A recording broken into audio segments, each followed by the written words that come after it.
Chers compatriotes, comme promis, nous avions dit que nous allons lire la lettre ouverte à M. Félix Tshisekedi Tshilombo, dont je vais vous donner la teneur ou le contenu. Encore une fois, chers compatriotes, bonsoir. Les moments difficiles que traverse notre pays nous poussent à une vigilance omniprésente et à un patriotisme actif. Notre peuple attend de nous d'être courageux face à notre histoire commune actuelle, qui ne cesse de sacrifier nos fils et nos filles par un pouvoir au-delà de la péremption. Ce pouvoir maléfique continue à exister par la violence, la corruption, la manipulation et d'autres activités caractérisées par une médiocrité sans précédent et historique. Notre pays vit depuis des années les renversements de valeurs, une civilisation dans laquelle le bien est réprimé et le mal est devenu le bien. Nos enfants grandissent sans repère. Toute une génération a un sérieux problème de faire un choix judicieux entre le bien et le mal. Tout cela est donc le résultat d'une absence puissante d'un leadership de valeurs et d'influence positive. Sur ce, nous avons déjà dit que le président Kabila et son entourage ont toujours eu de sérieux soucis juridiques.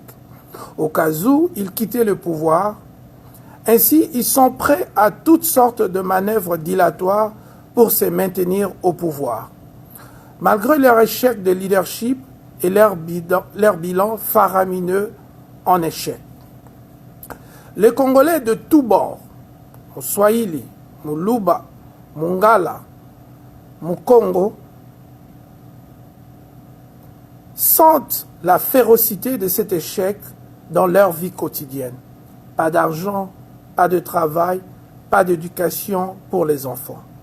C'est dans ce cadre que Félix Tshisekedi Tshilombo, qui a hérité le grand parti, autrefois patrimoine d'inspiration politique de ses parents, et en a fait une caserne amicale et familiale.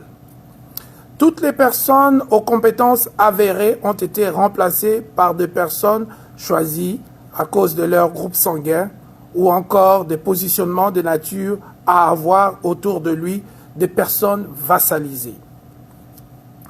Cela a conduit au fait que la candidature de M. Tshisekedi Tshilombo, bien qu'acceptée par la CENI, connaît de sérieux problèmes de validité. Certains des documents présentés par ces derniers sont contredits par les institutions qui pourtant devraient être les auteurs de ces documents. Et la polémique a encore pris l'ampleur lorsque M. Félix Tshisekedi Tshilombo a refusé de répondre à une question pourtant simple sur la validité de ses diplômes. Celui-ci avait répondu par une phrase mot des bêtises. Alors, depuis, de voix se sont élevées de tout le milieu, des érudits, de professeurs, de journalistes, de combattants, la classe populaire, pour demander à M. Félix Tshisekedi Tshilombo, qui veut être candidat commun, à nous fournir des explications sur ces allégations. Et celui-ci continue à jouir de sa présomption d'innocence et refuse de répondre pour ou contre ces allégations. Le silence peut être un signe de sagesse, mais aussi de culpabilité. Vu tout ce qui est dit au-dessus, vu le refus de celui-ci de répondre, vu que cela constitue une faiblesse qui pourrait utiliser Kabila contre l'opposition, vu les suspicions qui pèsent sur les conséquences de ces allégations relatives au rapport de force avec M. Kabila, nous, Congolais patriotiquement réunis, relevons ce qui suit. 1. M. Félix Tshisekedi Tshilombo doit, dans un délai de 48 heures, répondre publiquement à toutes ces allégations avancées contre lui. 2.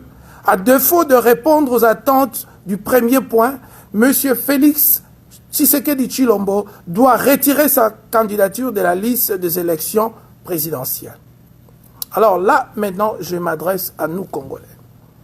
Il est grand temps que nous montrons à la face du monde que nous connaissons la différence entre le bien et le mal.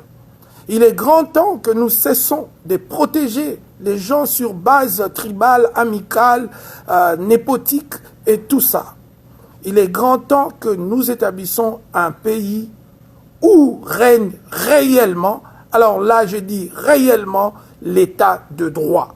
L'état de droit, ce n'est pas quelque chose qui s'applique lorsque Kabila ou les dictateurs partent, mais l'état de droit commence au moment où nous vivons nos vies aujourd'hui. Chacun, chaque leader, chaque personne, chaque Congolais et Congolaise doit être responsable de ses actions.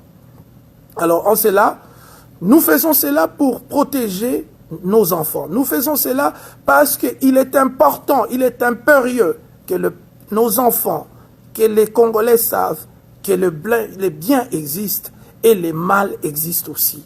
C'est très important, nous devons capitaliser sur ces problèmes pour donner à M. Félix Tshisekedi Tshilombo l'opportunité de sortir de l'offuscation, de sortir de l'obscurité et de dire la vérité au peuple congolais sur les allégations. Et comme je l'ai dit, parce qu'il y a des gens qui aiment accuser sans preuve, il continue à bénéficier de sa présomption d'innocence jusqu'à ce qu'il répond clairement et nettement à ces allégations. Le Congo d'abord, nos enfants d'abord, l'éthique et la conscience d'abord. Nous sommes dans un domaine politique où, lorsque vous placez la mauvaise personne à la mauvaise position, nous savons très clairement en tant que Congolais à quoi cela peut aboutir. Merci beaucoup. Que vive le Congo, que vive la RDC, que vive le peuple congolais, que vive notre civilisation. Je vous remercie et que Dieu vous bénisse tous.